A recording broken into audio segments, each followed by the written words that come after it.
Hello, good evening everyone. Welcome back, scholars. I hope everybody had a good day today, right?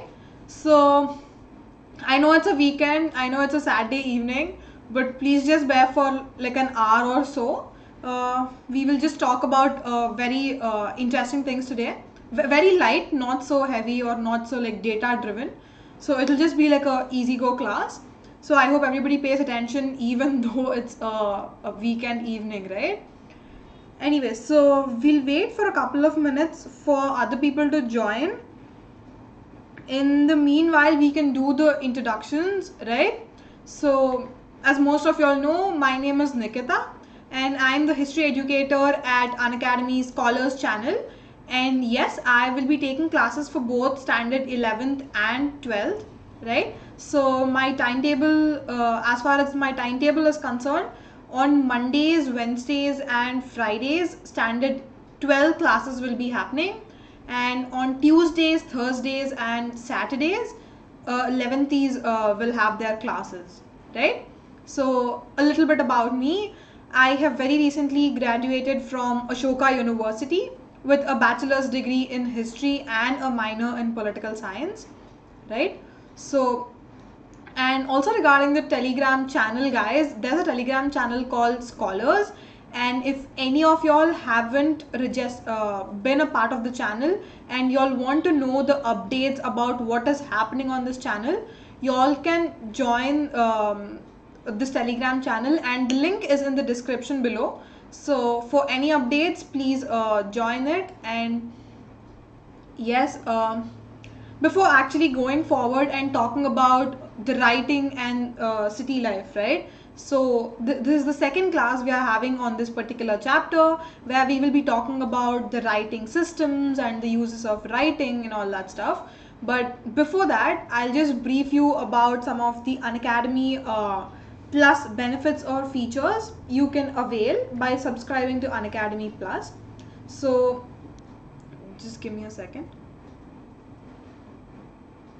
Yes. So the first thing is you can actually sit at your own houses and listen to some of the top classes taught by top educators of India, all available on one platform. Like there's easy access to all the subjects and disciplines, right? There are also regular doubt solving sessions, regular answer writing sessions, along with that to assess where you stand, to assess what have you learned. You can take part in practice tests and live test series. One important feature here is every educator at Unacademy Plus, he or she, they make sure that the syllabus is being covered in a very exhaustive manner according to what is mentioned as a part of your board examination syllabus, right? So in that way, you don't have to worry about missing out on a particular topic. That way you'll are sorted. And there's also mentorship given to you, there's guidance given to you, along with access to study materials in the form of PDFs, which you can later refer to for any queries or doubts, right? And not just that, Unacademy also has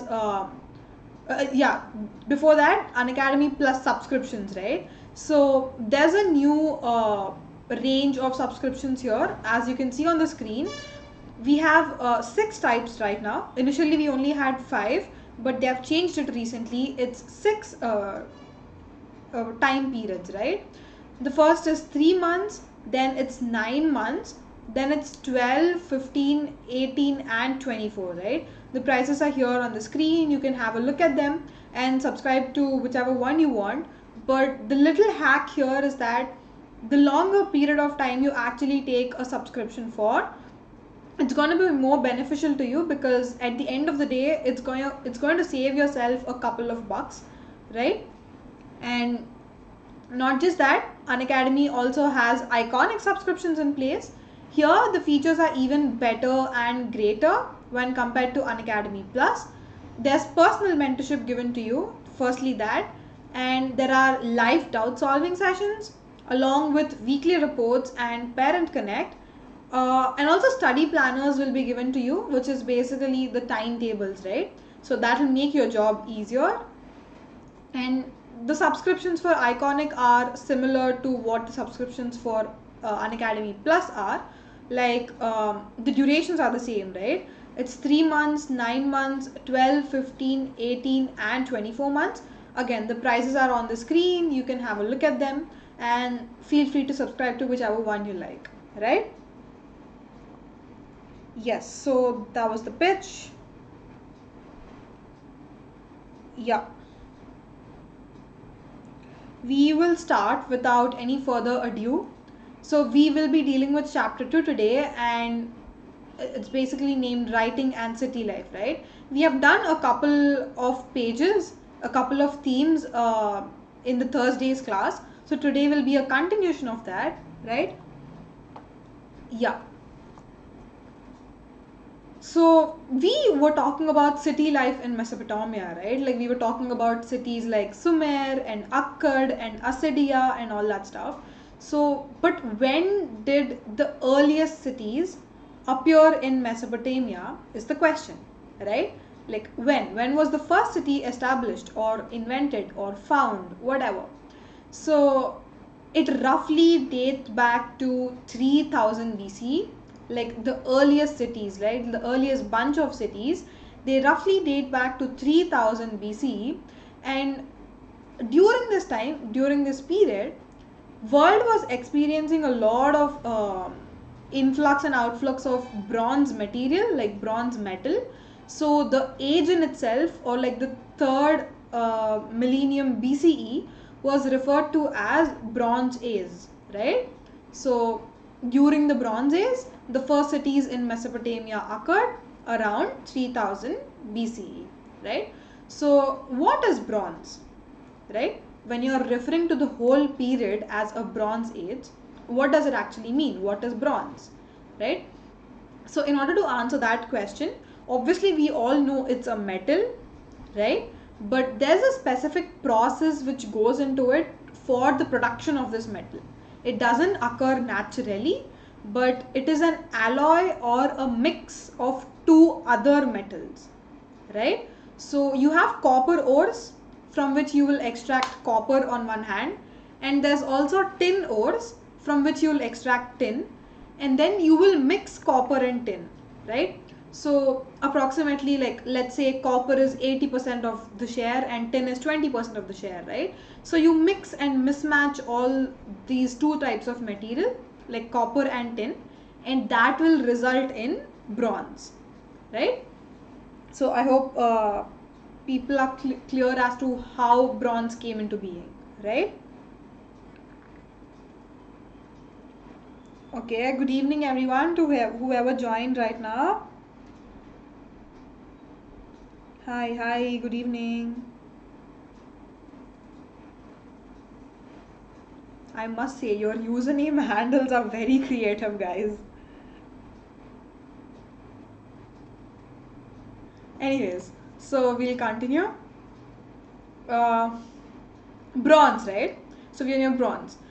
Bronze as a material, or like let's say copper and tin, they were not locally available in the Mesopotamian region, right? That is for sure, because there are no copper mines in Mesopotamia. So that basically meant that bronze had to be imported into Mesopotamia from far off regions, from regions which are very far away from Mesopotamia, right? Yes, long distance trade did happen, and that is exactly how bronze came into Mesopotamia, right? And why is it important? Like, why are Mesopotamian people so interested in bronze, right? Very easy answer to this, because whatever tools or weapons they were using back in those days, like anything as a tool, most of them were made of metals. I get it, like stone tools can also be made, but stone tools do not give that accuracy, or like do not give that legitimacy to the manufactured object, right? So for example, if you're supposed to break a rock, so with the stone tools, if you're trying to break a huge rock, it'll be cut into like different random shapes. There is no uniform or standard shape which can be followed. But if you use a metal tool, it gives you that accuracy, right?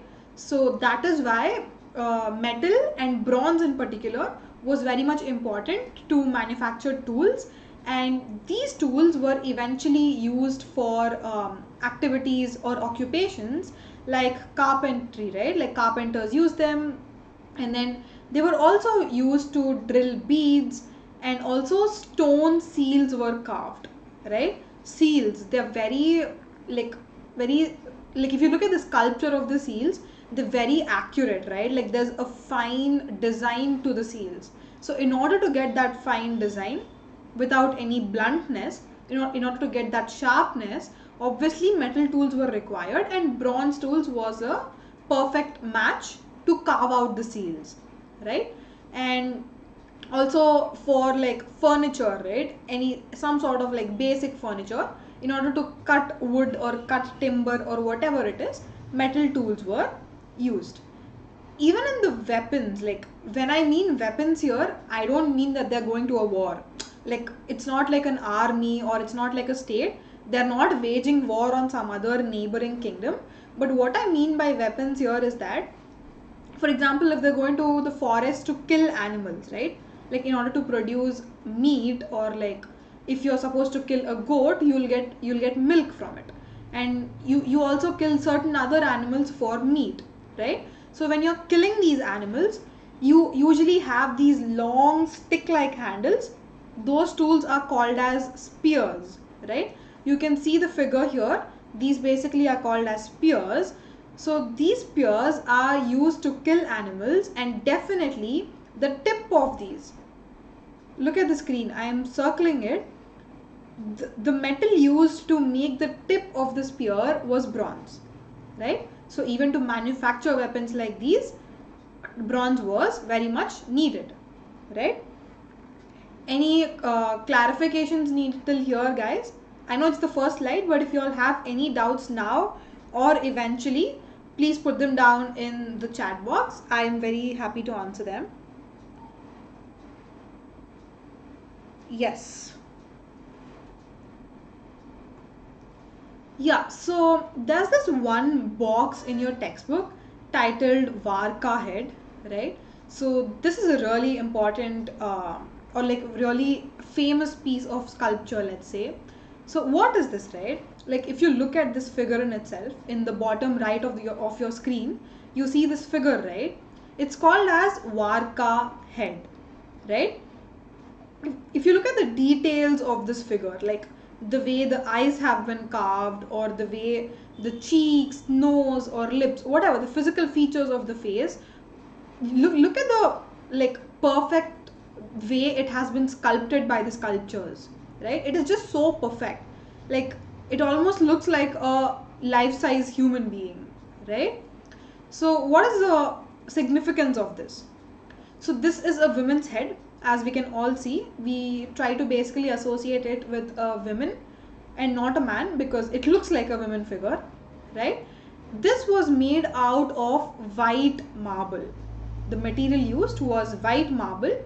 And where did we find this? It was found in Uruk.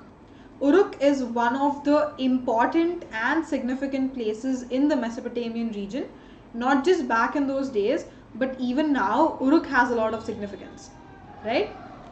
So out of white marble it was carved, it was found in Uruk, and it was found almost before 3000 BCE, right? It was long time ago, like many millennium years ago, this figure was found. As I was telling you, if you look at the eyes and eyebrows, they would probably have taken lapis lazuli.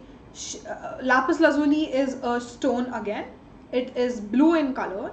It looks very rich and grand, and that is why in the ancient times, when people want to make something grand or rich, they used lapis lazuli, right?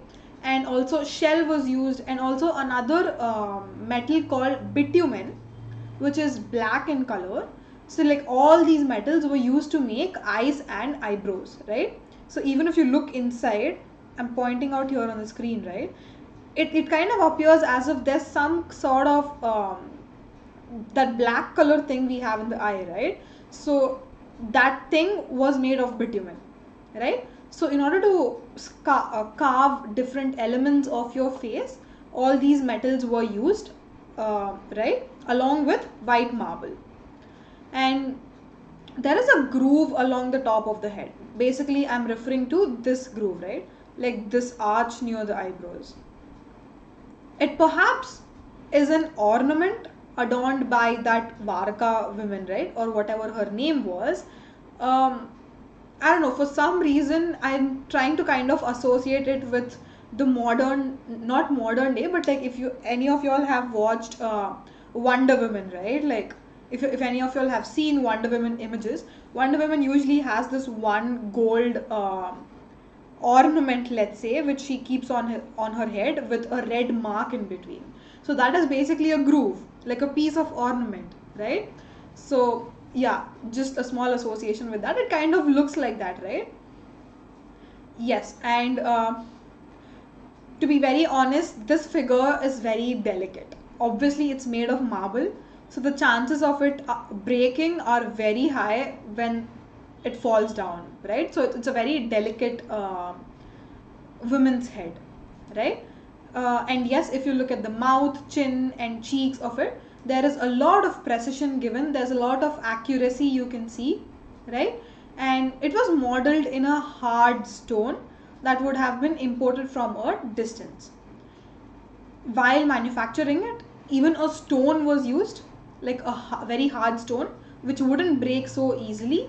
And we know for a fact that that particular stone was not available within the Mesopotamian premises, and it definitely had to be imported from a long distance, right? So yeah, we are discussing about Varka head, but why are we discussing it is the question, right? So here, just take a moment for yourselves and think of how many people were involved in the making of Varka head, right? Probably a sculpture was there, or the fact that we are using stones like lapis lazuli or bitumen, somebody had to first dig them, and somebody has to then smoothen them, like give a shiny texture to it, and then transportation was involved, right? Like from importing it to the region, Mesopotamian region, somebody had to transport it. So like all the men, all the work, all the effort involved in making this Varka head is not just of the sculpture, but there are so many actors involved behind making this Varka head, right? So this example is just to make you understand and think about what sorts of activities have been happening in the city life as a whole by taking the Varka head example, right? So just think for yourselves. You know, like so many metals are being used. Where did they come from? Who brought them to Mesopotamia? You know, like did people know how to smoothen the lapis lazuli stone or shell, right? So just think of all that, right? Yeah. The next thing we're going to talk about is movement of goods into cities. In the last class, if any of y'all remember, we were talking about agricultural produce, right? Like how even though the region did not experience enough rainfall, even though it did not have natural water resources, still the agricultural production was amazing. Like it was very bulky, right? It was so surplus that self-sustenance was there, like it fed all the populations in the Mesopotamian region, but at the same time there was extra that it could be exported to another region, right? So that is how the agricultural productivity was back in those times. But when it comes to mineral resources, right, mineral resources are very few in Mesopotamia. Like minerals basically mean all these material things we are talking about right now, like all the stones, you know, like wood or timber or silver, gold, shell, whatever it is, all these are basically referred to as minerals, right? So these were very few in Mesopotamian region. So to be very specific, what did they lack? Like what did they not have, right? So in most parts of the south, where the Sumer city and the Akkad city were there, right, um, stone wasn't available. Like honestly, stone was very rarely available. So, but if you don't have stone, you can't make tools, you can't make seals out of the stones. Some stones are also used to make jewels, right? Like lapis lazuli or some other valuable precious stones. Since the fact that these are not available, the fact that they are very rarely found, you can't manufacture any of these without the raw material, right? And also when it comes to wood or timber, right? Mostly agriculture production was there, but like huge trees which would give you a lot of wood or timber were not present.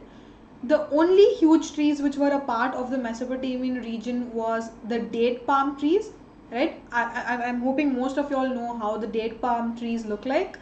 Yes, but again, the wood you get from the date palm trees is very delicate. It's not strong enough to make materials or to make artifacts out of it. The very weak, right? So in that sense, wood was not properly available, timber was not available, so they couldn't make boats or carts, right? And also no metal was there, as we've discussed earlier. Bronze was not there. Not just bronze, any other material was also not there. And if you don't have the metal as a raw material, you can't make certain tools, you can't make vessels, and you also cannot make ornaments, right? So how did people manage to get all these items then, right? So here trade comes into the picture, right? Long distance trade, not just internal trade, but trade with the different regions, like trade with the that time international is not the right word to use, but like adjacent or neighboring regions, right? So but if they are getting something, they also need to give something. Like it's barter system, right? Like most of us know what barter system is. Exchanging good for a good, right? Back in those times we never had like currency or coins and all that stuff. So when you're taking something from another person, in order to pay for it, you're supposed to give them what you have, right? So that is how the trade happened. And what are the items that were being exchanged? That is one of the important questions, right? So Mesopotamians, since they had a lot of agricultural produce, right? Not just that, they also had abundant textiles. We've seen in last class how cotton, wool, or even linen cloth, right? Like all these were being manufactured within the Mesopotamian region, and agricultural produce and textiles were exported to different regions, right? In return, in return for the products being exported, Mesopotamians got all these mineral resources, right? To be very specific, what those mineral resources are, they were wood, copper, tin, silver, gold, shell, and various other stones, right? They were getting all these mineral resources in exchange for textiles and agricultural produce, right? And where did they get from? That is another important question, right?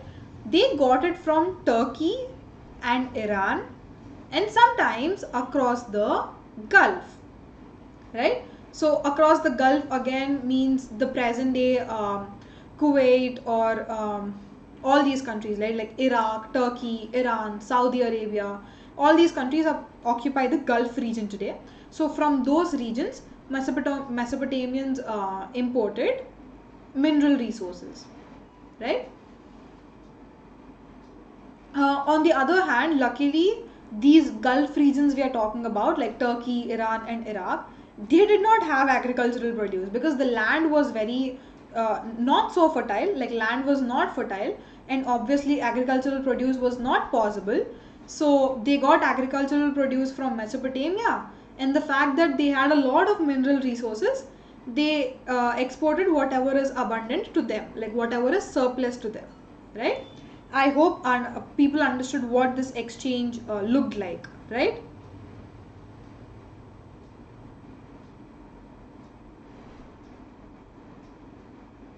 Okay, so one of you all have a question regarding the trade with other civilizations, right? Yes, so in order to answer the question, again, I don't know what your name is, but like I'm really sorry, it's mentioned Vladimir Putin here.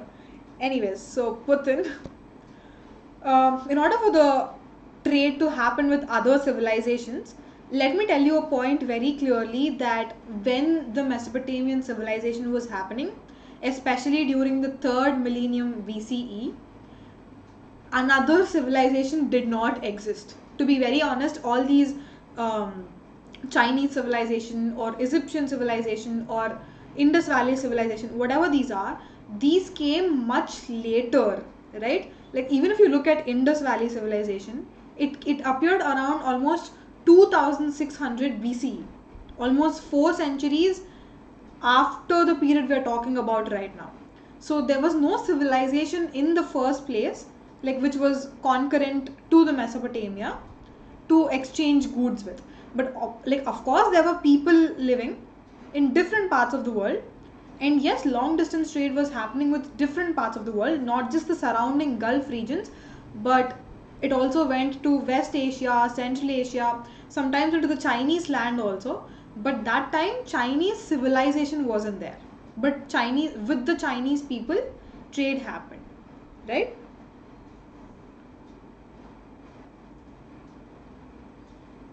Yeah. I hope that answers your question, whoever asked it. Okay, just a quick clarification before that. Ayush, regarding yesterday's class, because of some technical glitches, I couldn't take the class yesterday. But yes, I have scheduled it to tomorrow morning at 11 a.m. Right? So I hope to see you there tomorrow at 11 a.m. Right? Thanks, Ayush, for asking, anyways. Yeah, so guys, any questions still here? This trade concept is very important, right? Like how the goods were coming in and out of Mesopotamia. It's very important even in terms of your board examination point of view. So please make this point clear in your head, guys. Yeah. So we're talking about exchanges, right? Exchanges not just internally but also to far away lands. So for that process to happen, it's very organized. Like it just can't happen very randomly. Like I as a person can't travel all the way to China. Like if I'm living in Mesopotamia, I can't travel all the way to China or any Gulf regions to exchange whatever I have. Let's say I have 2 kgs of rice and I want like a stone. I can't travel all the way to exchange that stuff, right? It's very difficult for like individuals to do all these activities. So for that to happen, to ease the process, there were social organizations. Again, these social organizations are formed by people themselves. There was no authority or something, but just people came together as a community. There were a set of travelers. They used to exchange these things on behalf of the people, right? Because for an individual to travel for so long and exchange is difficult task. But if one or two people are collecting everything which the villagers or the city people have, and only two of them or three of them traveling to another place and exchanging goods and getting them back to their own land is a much easier job, right? So for that reason, social organizations were in place for the regular exchanges to take place, right? And these exchanges started in the southern part of the Mesopotamian region first, and only after a couple of decades it spread to the northern part as well, right? And besides craft, trade and services, all the activities we just talked right now in the previous slides, not just these, but for urban development to happen, for cities to be established and also developed, transportation is needed, right? Efficient transportation, especially when it comes to trade, right? Like trade is basically moving from place to place. When that movement is happening, be it movement of people or movement of goods or whatever, irrespective of what is moving, transportation needs to be there. People can't walk for so long. long distances, they need like bullock carts or even like waterways, right, like boats or something like that, to transport themselves to another land. So in that case, for a city life to be developed, for the urban development to take place, transportation is a very integral part, right? And again, if you are thinking of all these bullock carts, as I've said, or any carts made from other animals, right, like even horses were sometimes used to make carts. So when you're talking of animal carts in general, I would say it's a very tedious task, because it involves a lot of complicated process. Because for the animal to travel for so long, animal also has life in them. They need fodder, they need water, right? They need an extra resource for them to walk for so long. But instead of that, if you adopt the waterways, right, waterways as in like boats or ships or barges and stuff like that, it's a cheapest means of transportation, because another human is not necessary for the boat to travel, right? But if it comes to animal needs water, animal needs food, animal needs rest while traveling long distances, and another person has to be there to guide these animals. That's a lot of work, right? But if it comes to boats or barges, this extra work was not there. So that is why most of the Mesopotamian people were interested in carrying out waterways trade. That was basically the cheapest mode of transportation, right? I hope this point is clear, guys, as to why people chose waterways than the land routes, right? Yeah, as I was telling you, rivers had boats or barges, right? Like, what are barges? Barges are basically these long, like, how do I say, like long stands, let's say. The you can see it here in the picture. These yellow boxes are the materials or goods, right? What are they placed on? Like, there's a plank like structure here, like a wooden plank like structure, if you all can see, right? So those long planks are called barges, right? So if you place goods on these barges, let's say, and while it's traveling in water, you don't need another human to operate it. It will either go through the flow, like in the direction of where the water is flowing, right? Basically called the river currents or like the water currents, right? And sometimes it might also travel in the direction of the wind. So basically another human resource is not necessary for them to be moved, right? So that is why it was the cheapest means. You don't have to pay that extra one human who is taking care of the movement, right? So the canals and natural channels of ancient Mesopotamia were in fact routes of goods transport between large and small settlements. Again, some places it's not feasible because rivers or canals might not be there. But when it comes to Mesopotamia, we have seen how the land in itself is between two rivers, right? Like Tigris River and Euphrates River. And not just those two, but it also had other tributaries or channels coming from the main rivers, right? Like there are a lot of canals as well. So because there was an ample supply of water bodies, this water transportation or like the waterways was highly possible, right? Like internal trade also happened, like within Mesopotamia itself also people used waterways, not just to travel to a different land, like a long distance land, but within the Mesopotamian land itself, people use these waterways, right? And Euphrates River, right? This Euphrates River was a very important world route. You will see why it is important and what kinds of trades have been happening uh, within the Euphrates River in the next couple of classes, like probably the next class or the class after that.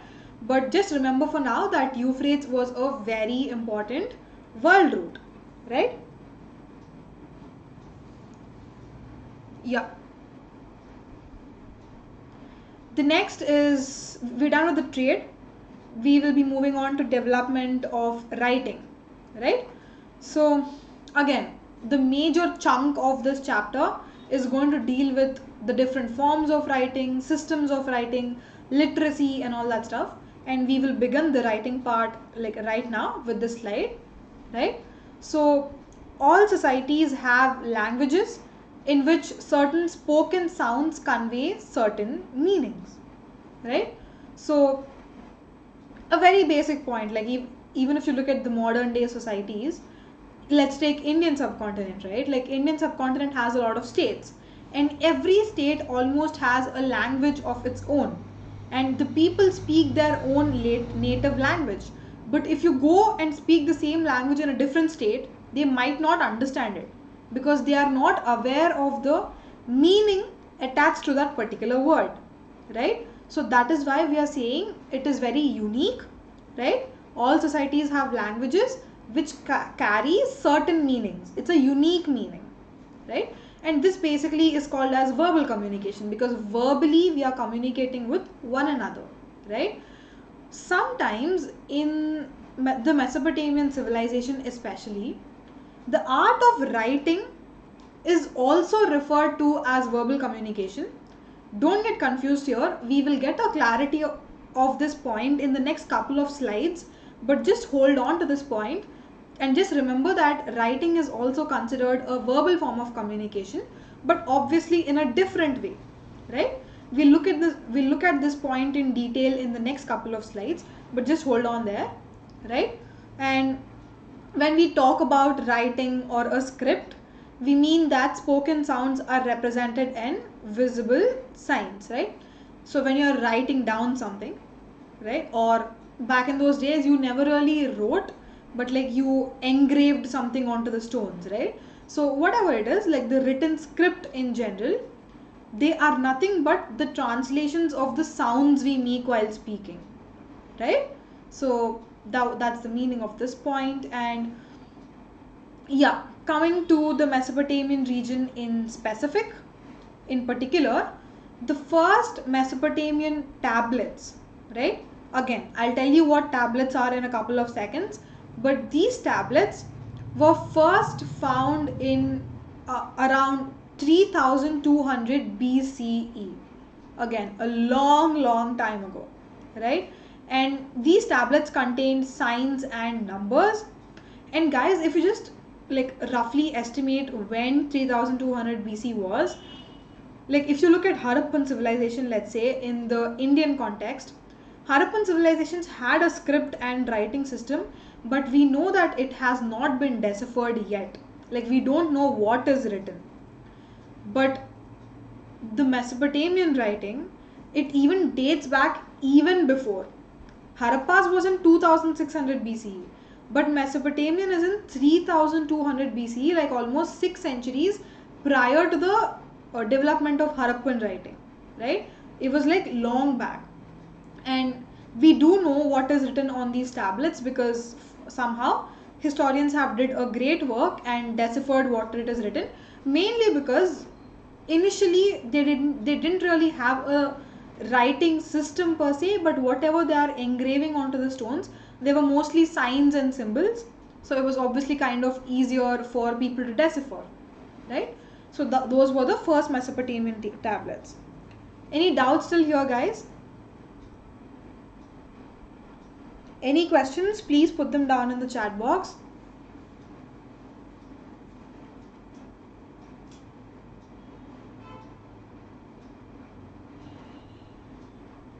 Okay, I don't see any questions. We'll move on. Yeah. There were about 5,000 lists of oxen, fish, bread loaves, etc. List of goods that were brought into and distributed from the temples of Uruk. So basically the point here is, if you look at all these tablets, as I was telling you, it was mostly pictographic. Like so many pictures have been engraved onto it. And what kinds of pictures are these, right? So the pictures of ox, the pictures of fish, the pictures of bread leaves, etc. They all of these pictures you can find on the Mesopotamian tablets, and I will just tell you what they mean, right? So when the internal trade was happening, like not just internal but also external trade, when a particular good is being transported from one region to another, right, these things were noted down, right, because keeping accounts or keeping records was very very essential and was very significant back in the Mesopotamian civilization.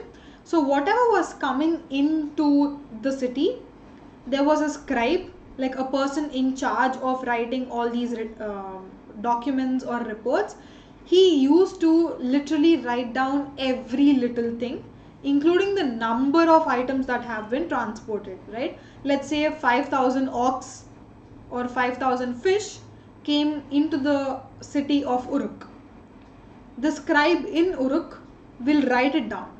On so and so date, so and so person brought 5,000 ox or 5,000 fish into the city of Uruk, right? So like everything was basically written down on these piece of tablets.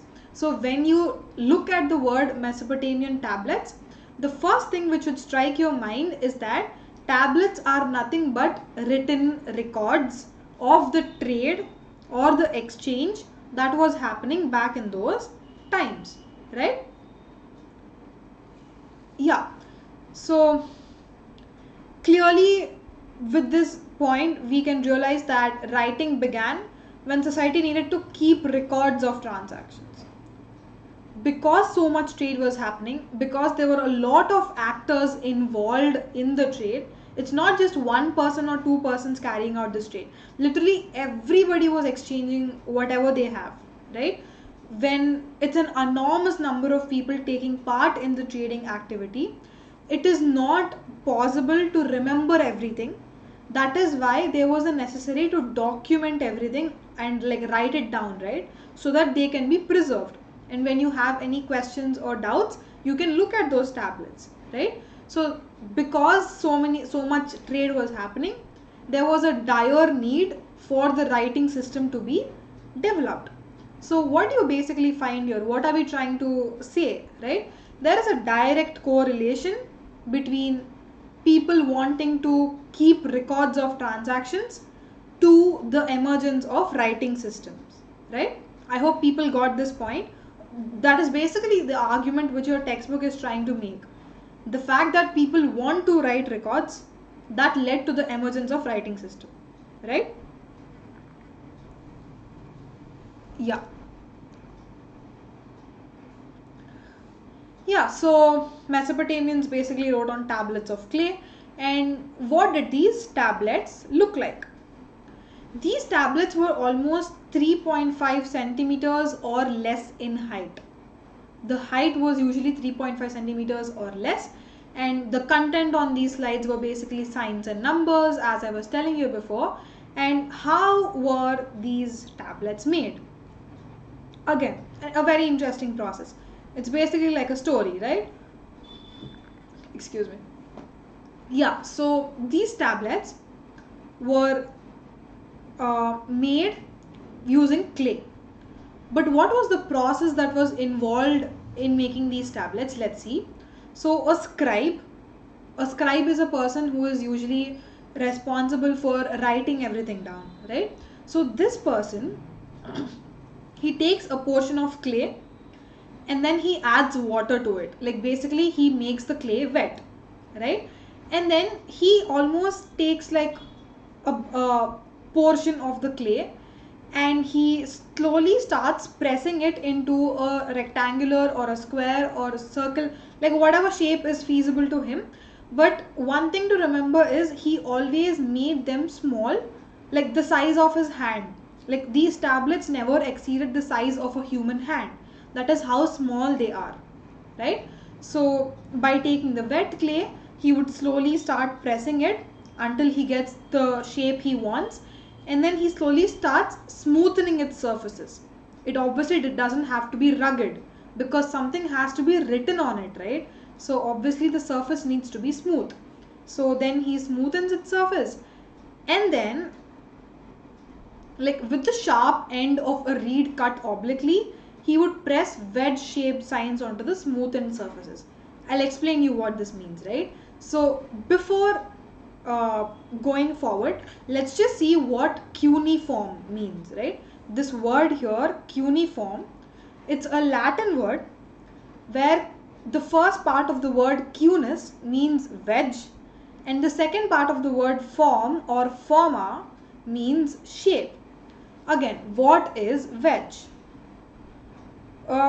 To give you like a correct example, guys, you all know like normal wedges, right? Like footwear which girls use, like wedges, right? They're almost like the heels. If you can see here, they are almost like this shape. Towards the end, like towards the back side of the footwear, the height is usually longer, right? That is exactly what wedge shape is. The wedge shape is basically like a right angle triangle, let's say, right? So the letters mostly resembled this shape. The signs used in the Mesopotamian script usually resembled this shape, and that is why we come across this word called cuneiform when we are talking about signs used on the tablets, right? So what he would do, he with on the clay, he used to take all these wedge shaped signs and used to imprint those on the signs, right? So only when the tablet is still moist or like wet, only when the clay is wet, only then it is possible for us to imprint those signs onto the tablet.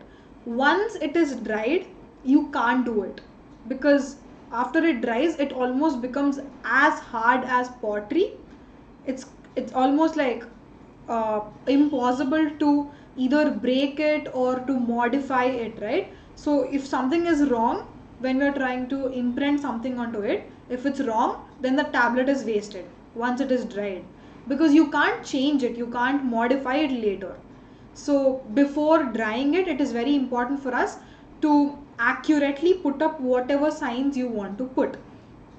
Let's say for example I have noted down a particular transaction, right? So when you're doing it, you forgot to put in, let's say, one detail, right? Let's say for example I have exchanged rice for tomatoes or something. I've given rice to somebody and somebody gave me tomatoes. I've written all that down, I've documented it onto the tablet. But one information I forgot to mention is how many kilos of rice I exchanged. But the tablet is already dried.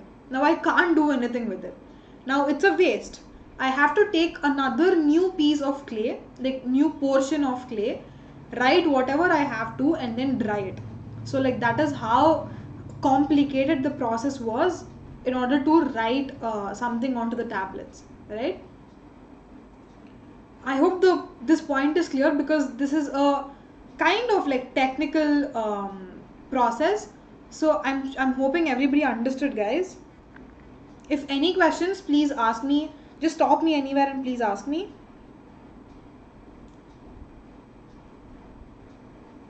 Yeah, so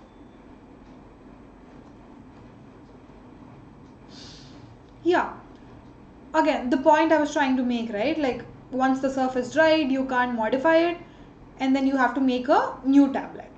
So just to give you a rough idea of what these tablets look like, I have put in this figure here. You can see, right? Like all the signs which are imprinted onto the tablet, they almost look like wedges. You can see like a lot of right angle, like, or normal triangles here. Like this is one triangle, this is another triangle. Again, this also is like an inverted triangle, another. So like if you keenly observe all the signs, they basically resemble the wedge shape, and that is why it is called so, right?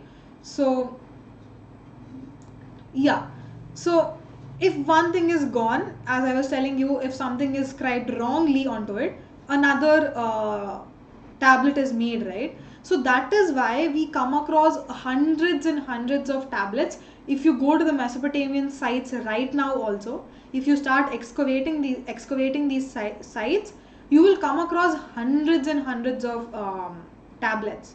That is how extensively and widely they were used back in those times. and it is because of these tablets that act as an important source and give us a lot of information about the Mesopotamian region, right?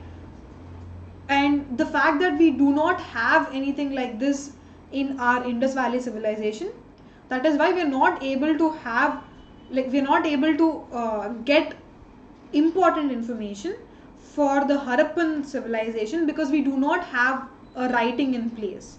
We do not have all these tablets and stuff. We do have a couple of sources, but we haven't yet deciphered it. Like, decipherment basically means how to read it, right? Because their language was totally different.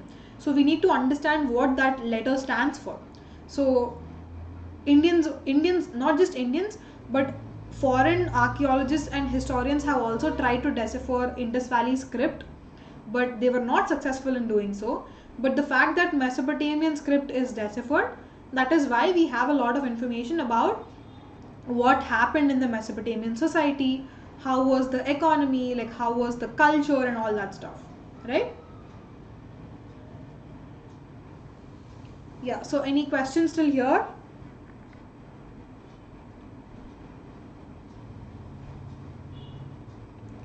Okay, so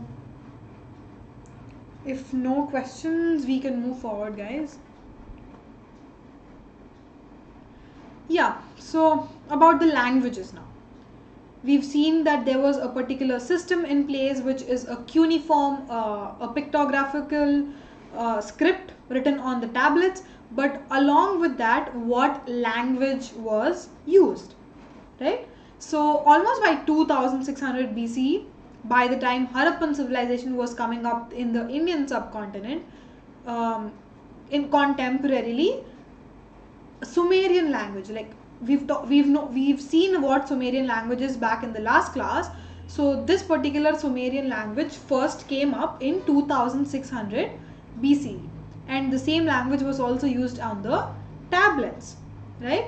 And as time passed by, this writing was also used for a variety of purposes, for a lot of other reasons, and not just for keeping records.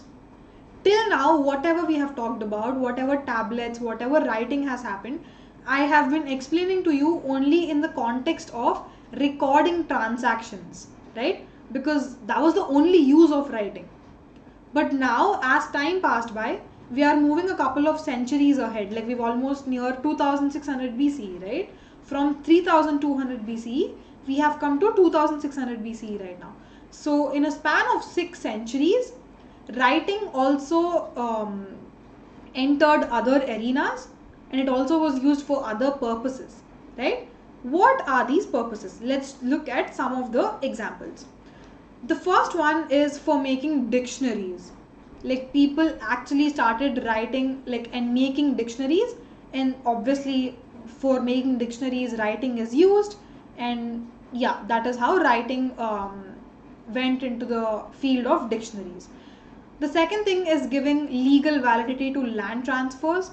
Like, when land was being exchanged between two individuals or between communities, like officially or like formally, they started writing down. Like, once upon a time, this land belonged to so and so person, and on this particular day, it was transferred to somebody else's name, right? So all these transactions were using writing or using language, and they were being documented, right? And writing was also used to narrate the deeds of the king.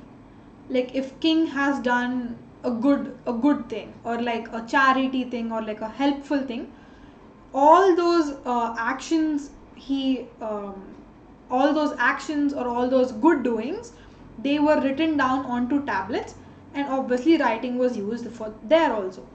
Lastly, if king had to make any changes regarding his kingdom's policies or any customary laws of the land, even then he made use of the writings, and then he got it like read out to different people in various parts of the kingdom, right? So in all these spheres, in all these arenas, writing made its way. And this was happening in 2600 BCE, right? And all of this was taking part in Sumerian language. But once you come to 2400 BCE, 2 centuries later, Sumerian language lost its importance and Akkadian language, right? I was telling you the other day, Akkadian language was majorly spoken in the Akkad city, but eventually it spread to other regions also. And this language was widely used after 2400 BCE.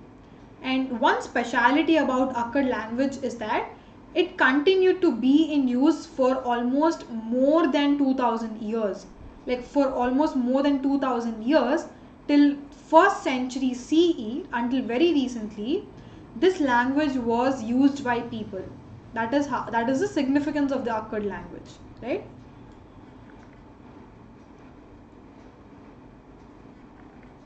Yeah.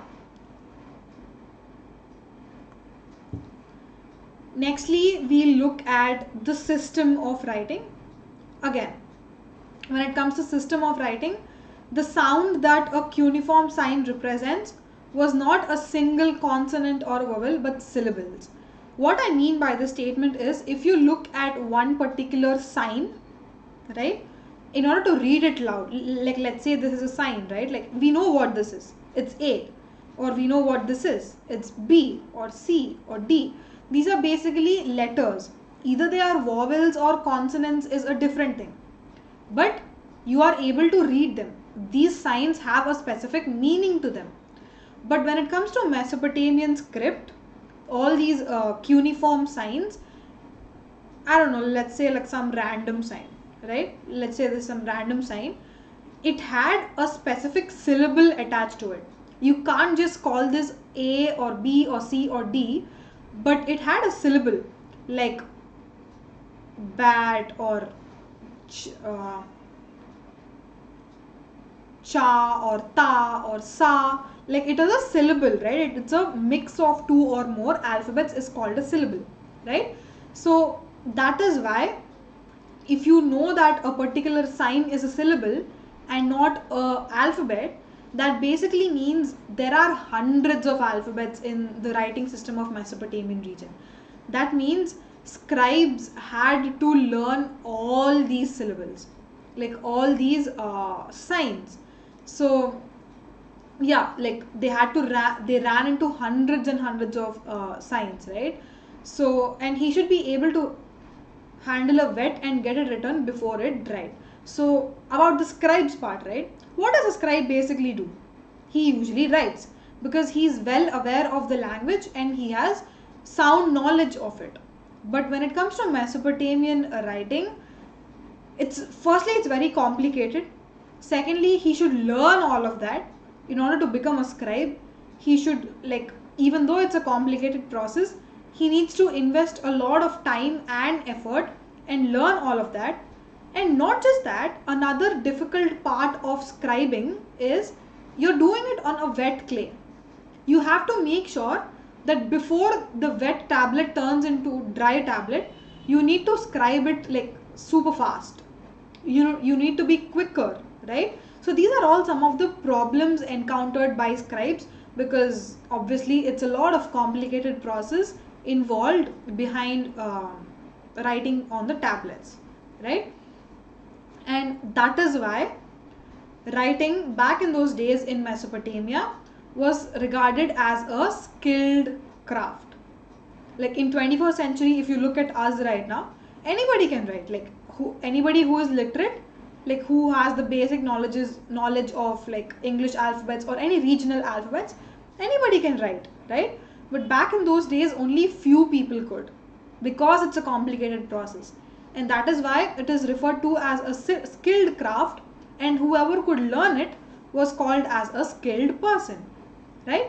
And not just that, they can, like, if I finished learning what the Mesopotamian signs are, and if I'm able to write, I would consider that like an intellectual achievement. Like that is how big of a deal it was to learn the Mesopotamian language back in those days, right? Yeah. Any questions still here, guys? This was basically the system of writing.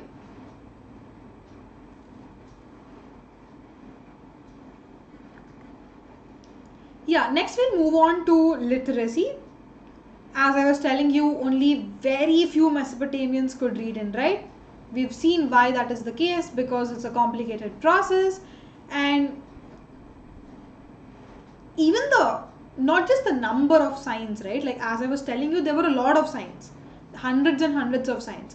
But if you want to write an A, it's just stroke number 1, stroke number 2, stroke number 3. That is how you teach people. But in order to learn Mesopotamian signs, they were very complex. It took almost like days and days to read those alphabets and by heart those signs, right?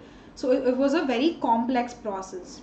And when it comes to a king, right, like if the king of that particular region, if he could read and write, it was like a huge achievement for him. And he made sure that every person in the kingdom is aware of the fact that he could read and write, because obviously it's something to boast about. You are skilled at something, you are skilled at reading and writing. It's a boastful experience. So like he made sure that while inscriptions were being made, like inscriptions were being inscribed by people on his behalf, he made sure that his name was written down, and underneath that he would mention that he was a literate king, like he would know how to read and write. That is how boastful people were in the Mesopotamian region, if they knew how to read and write, right? And for the most part, however, writing reflected the mode of speaking. Important point here, guys. In the last couple of slides, I was telling you why writing was considered a part of verbal communication in a certain way, in a different way. The answer to that is in this point, because writing reflects the mode of speaking. Again, it kinds of ties back to the literacy point, the fact that people, like most people, could not read and write, right? Let's say king wants to, let's take an example. King wants to deliver a message to his people whoever are residing in the kingdom. He wants to deliver a message. When that is happening, he just can't inscribe inscriptions wherever he want, or like he can't put out notices somewhere on the walls of the buildings and ask them to read, because nobody could read, right? So how did the message got conveyed, right? That is where the point is important here. People, the very limited people who could read and write, they gathered the normal common people, they sat together, and this one person will read out what is written on the tablet. Again, when he is reading out, it's a verbal experience, right? So that is why, even though it's a written language, when it comes to Mesopotamian civilization, it was considered as some form of verbal communication, but in a different way. The fact that people couldn't read and asked somebody else to read it for them, that is why it was a verbal communication, right? Yeah. We're almost towards the end of the slides, right? So we'll be talking about uses of writing here, and again, this is story. We'll go by it very quickly, guys. So there's a connection between city life, trade, and writing. That is what historians claim. That is what the scholars say, that there is a direct connection between the emergence of city life, the emergence of trade, and also the emergence of writing. Why is that so? That is the question. And we look at a story and we'll realize why there is a connection, right? So for that, we will look at one of the long Sumerian epic poems about a king called Enmerkar. Again, proper nouns, pronunciation can vary from one person to another. Let's just call Enmerkar for now, right? So this king Enmerkar was one of the earliest rulers of Uruk.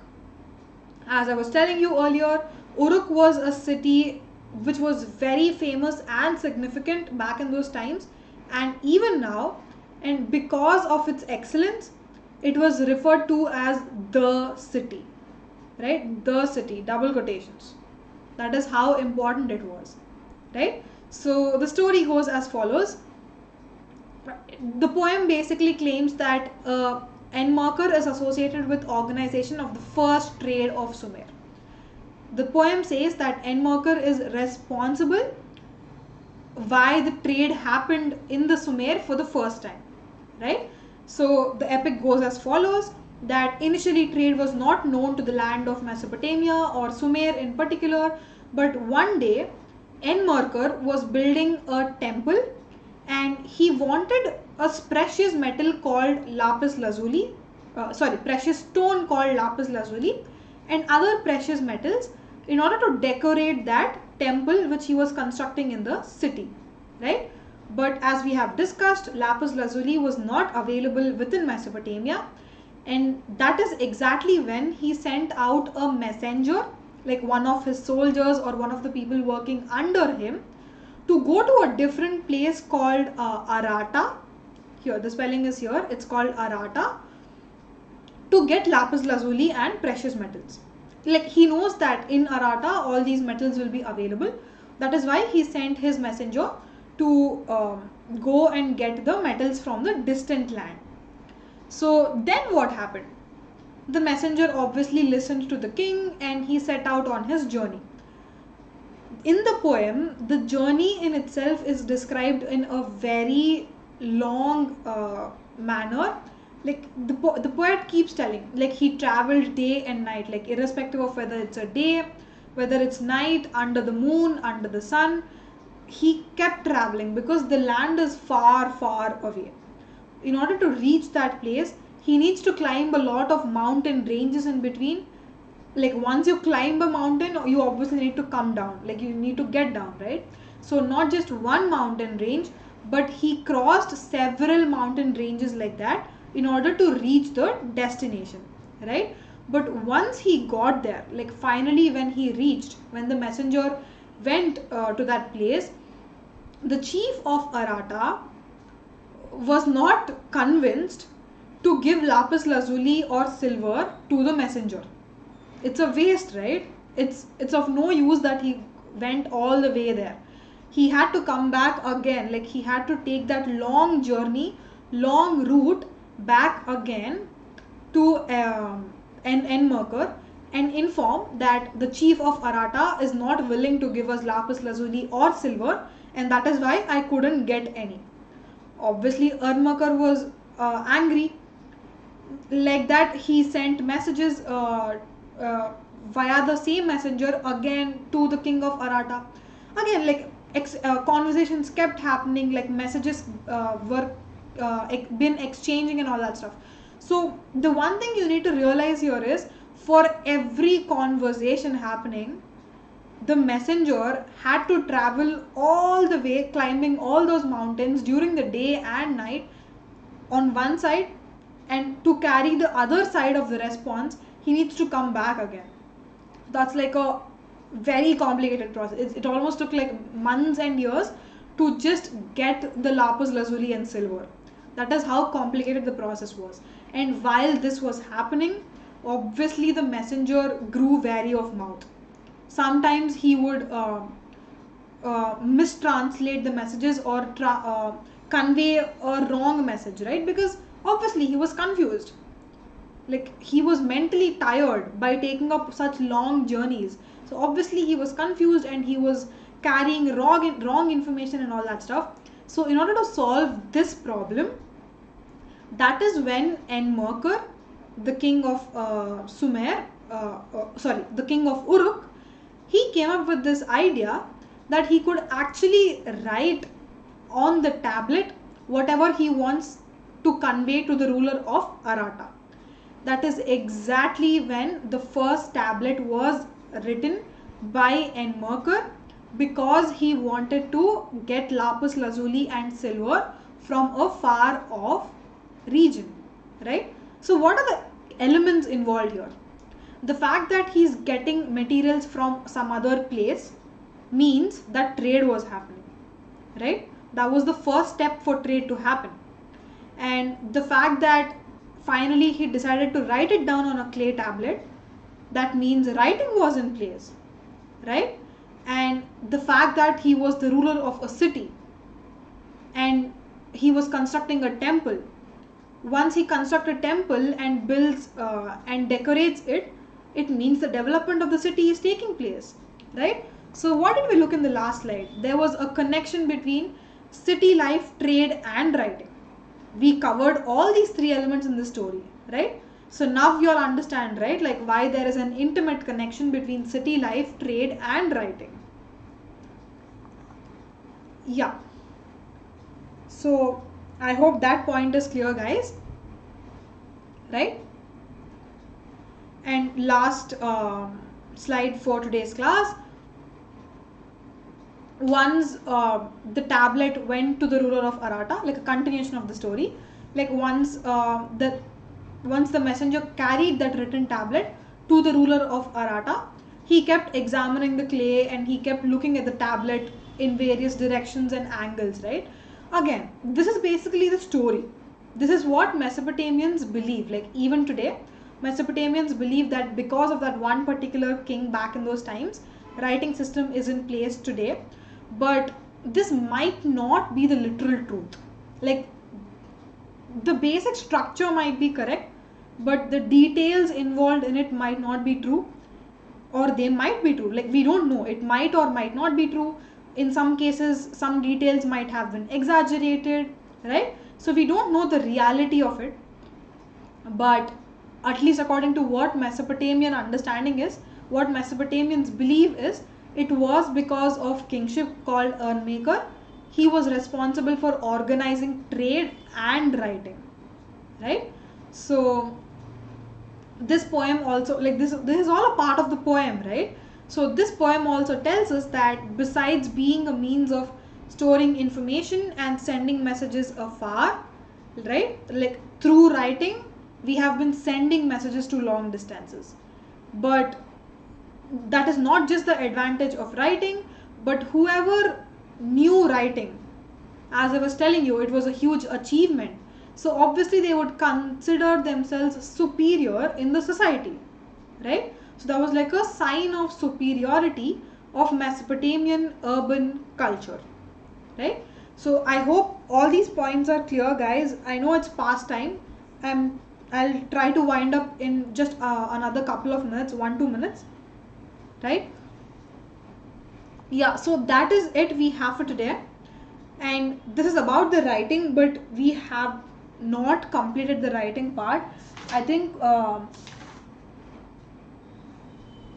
there's a lot more we have to discuss about it, like the urbanization in the southern Mesopotamia and all that stuff. The chapter is not over. It will take another couple of sessions for us to complete.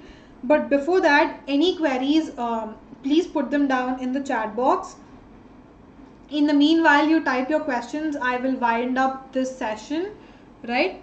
So the pitch I was making to you earlier in the beginning of the session, if anybody wants to subscribe to Unacademy Plus or Iconic, y'all can use the code TUM10 and get a 10% off straight away on the subscriptions, right? And if you all like the content of this videos, and please do like the video, and if there's anything, any concerns, any suggestions, questions, please put them down in the comment box. If you all are not able to ask right now, once the live ends, you all can put them in the comment box. I will answer them by the end of the day. And also subscribe to the channel Unacademy, guys. Thank you so much for tuning in. I highly appreciate your efforts of coming every day at 6 p.m. Yes, thank you so much. Have a good evening and also have a good weekend, guys. Be safe. See you guys again at 6 p.m. When is the next class for us? It's Tuesday, right? Yes, I will see you guys again on Tuesday. Yeah, I'll see you again on Tuesday at 6 p.m. Thank you. Thank you so much for tuning in. Bye, everyone.